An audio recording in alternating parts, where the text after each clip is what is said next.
cabin. Spinelli, you animal. Oh, you must, please. It's really expensive. I didn't find it. No. Stone Cold presence. It saves the jackal from straying a tempting and joyous path that leads to most certain, if not gratifying and joyous doom. Please. Oh, I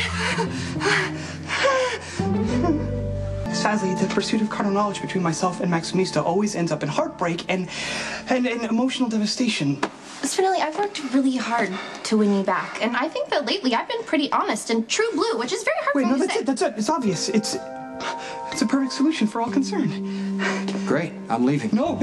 We need a witness. No, we don't. Maximista shall remain the queen of the jackal's heart, and to honor her luminous beauty and transcendent presence, I will demonstrate my pure and epic devotion through the time-honored tradition of courtly love. Spinelli, you're so amazing. You've actually come up with something that I've never done. So what is this courtly love, and who gets to go first?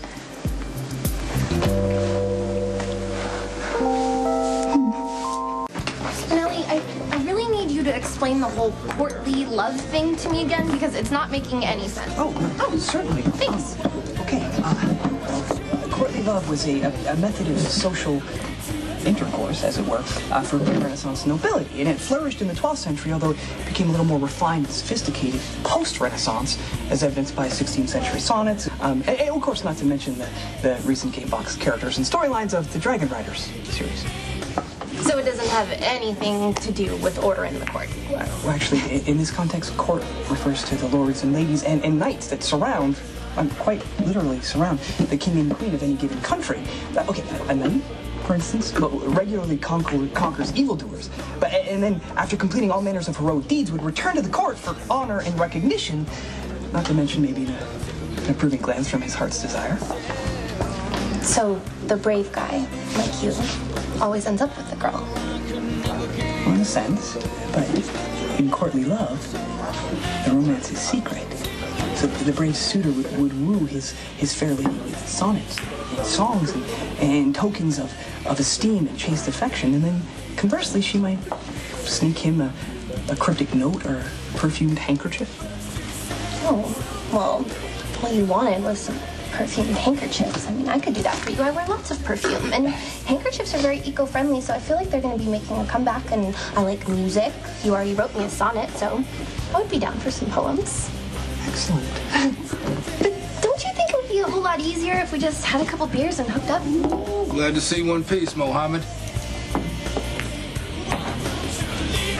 Johnny, could you please tell Spinelli that we never did anything besides kiss? That's unnecessary. I would never question the honor of Fair Maximista, especially not now in the context of courtly love. Well, just to be clear, I mean, tell him that I was never unfaithful. Well, Maxie and I did definitely have plenty of opportunities. And I'm not gonna lie, we were tempted, but no matter how much hurt it would have caused or how wrong it would have been, I would have gone through with it, but Maxie wouldn't. She's been 100% faithful to you, my friend. While the mob prince and the truth don't always walk side by side, I will choose to believe him in this instance. And I'm grateful for the reassurance of your kind words. Thanks, Johnny.